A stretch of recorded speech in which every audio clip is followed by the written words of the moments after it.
With the year 2025 coming to an end, it's looking like anime is gearing up for another generational run in 2026. And I'm talking about nothing but peak and long-awaited returns.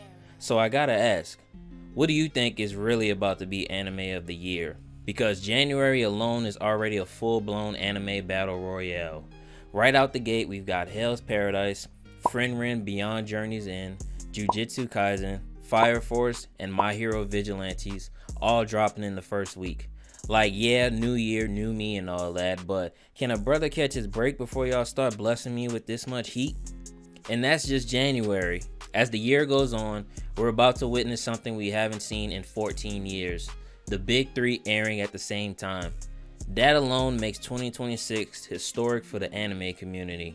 In my honest opinion, anime of the year is probably going to come down to Black Clover, Bleach, Frieren, JoJo's Bizarre Adventure, Jujutsu Kaisen, and yeah, maybe Naruto.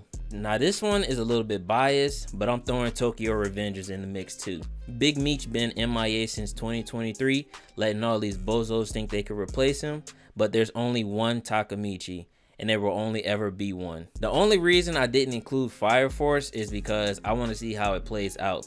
That final half being only 13 episodes has fans nervous, and rightfully so. Black Clover, in my honest opinion, has the potential to be the biggest anime drop of 2026. And I don't say that lightly. It's probably the second most anticipated return right now, only sitting behind Steel Ball Run. The last time we saw Black Clover was 4 years ago, leaving us on one of the craziest cliffhangers I've ever seen. 2 years if you want to count the movie that dropped in 2023. And the moment that season 2 trailer dropped, yeah, I knew we were getting something special. The animation upgrade is insane. I'm talking 1,000-year Blood War levels of glow up. This isn't just a budget increase, this is the kind of upgrade you expect after a time skip. Everything looks sharper, heavier, and more intentional. As a day one Black Clover fan, it's honestly beautiful to see how far this series has come. Not just visually, but in its story and character development too. What makes it even funnier is watching everybody suddenly hop on the Black Bulls train after spending years calling Asta a Naruto ripoff. Same thing happened with Deku. People slander first, then they act like they were fans the whole time. From what I've been hearing about this next arc, the gas might actually be justified. If the studio sticks to landing, Black Clover has a very real chance of walking away with anime of the year. Now let's talk about JoJo's Bizarre Adventure Steel Ball Run, because this is about an event. JoJo's Bizarre Adventure is one of my favorite anime of all time, and it deserves every bit of hype it gets. I'll be honest, I'm not familiar with part 7, but it's JoJo. They deliver every single time. Instead of moving forward in time like previous parts, Steel Ball Run takes us back to the Wild Wild West. Gunslingers, horses, chaos, and instead of Will Smith and giant spider robots, we're getting straight anime insanity.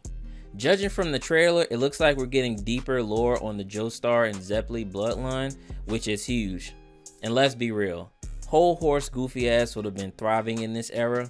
Bro was a stand user born in the wrong timeline. Johnny Joestar being crippled as the protagonist is such a JoJo move too. Somewhere in the JoJo universe, Polnareff is sick because that was supposed to be his protagonist arc. Copy my whole fucking flow! Word for word, bar for bar! Either way, JoJo fans are eating once again, and when JoJo fans eat, the internet collapses and balance is restored. Ever since Bleach came back in 2022, it's been on a legendary run. The 1,000-year Blood War arc is a masterclass in how to revive a series without feeling outdated. Better pacing, insane animation, and story changes that actually improve on the manga. Yeah, Bleach came back different. What makes this even more interesting is that Black Clover is clearly walking the path Bleach laid down. You can see the influence everywhere. Now both series are airing at peak quality, both fighting for relevancy in different generations. Bleach has legacy on his side, Black Clover is hungry. This isn't just anime of the year, it's predecessor versus successor, and no matter who wins, the fans win. Now Frieren is in a very interesting spot. This isn't just a popular anime, it's a respected one. The kind of show people recommend with their chest like, nah bro, trust me on this one.